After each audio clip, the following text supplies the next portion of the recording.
Chevella Congress party MP అభ్యర్థి రంజిత్ రెడ్డి ఎన్నికల ప్రచారంలో దూసుకుపోతున్నారు. ప్రచారంలో భాగంగా మీర్పేట్ కార్పొరేషన్లో మాజీ ఎమ్మెల్యే తీగల కృష్ణారెడ్డితో కలిసి ర్యాలీ నిర్వహించారు. ఈ సందర్భంగా మాట్లాడిన రంజిత్ రెడ్డి కాంగ్రెస్ పార్టీతో అభివృద్ధి జరుగుతుందన్నారు. కాంగ్రెస్ ప్రకటించిన హామీలు జూన్ 5 తర్వాత అమలు చేసి తీరుతామని స్పష్టం చేశారు.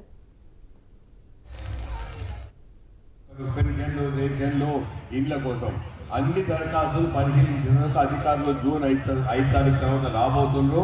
ఈ దరఖాస్తులు మీరు నింపినా కరెక్ట్ ఉందా, అర్హులు ఉన్నారా లేదా అని చూసి పెన్షన్లు రేషన్లను ఇమీడియట్గా ఇస్తారట. ఇండ్లు మాత్రం ప్రతి సంవత్సరం 4,000 ఇక్కడ 3,500 లెక్క.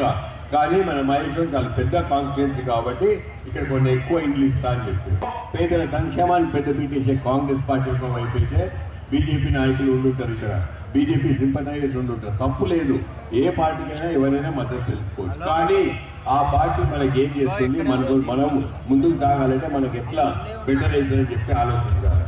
బీజేపీ నాయకులు వచ్చినప్పుడు అడగండి. లేదు, ఎన్నో రాష్ట్రాల్లో బీజేపీ పాలిత రాష్ట్రాలు ఉంటాయి.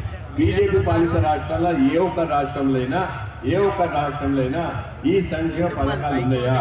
వాళ్ళు వస్తే ఉచిత కరెంట్ వద్దు, ఉచిత విద్యుత్ వద్దు, మీకు 500 రూపాయల సిలిండర్కి ఇవ్వము, పెన్షన్లు రేషన్లు ఇళ్ళ టాపిక్ వద్దు, సంక్షేమం మీకు అవసరం లేదు, మేము కావాల్సింది దేశం ముందుకు పోవాలి. దేశం ముందుకు పోవాలంటే సంక్షేమం దూరం పెట్టాలి. ఫ్రీ ఫీజ్ నైదేనా అని మోదీ గారు చెప్పడం చాలాసార్లు మీకు వినే ఉంటారు. నేనేమంటానంటే పేదరికం ఉన్న ఈ దేశంలో ఫ్రీ ఫీజ్ ఇవ్వకుండా, సంక్షేమ పథకాలు పెట్టకుండా దేశం ముందుకు తీసుకుపోతుంది. ఒక అంబానీకో అదానికో మీకు డబ్బులు సంపద పెరిగితే మన జీడిపి పెరిగినట్టు కాదు.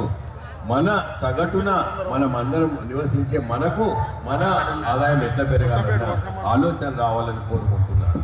ఎందుకంటే ఎప్పటికైనా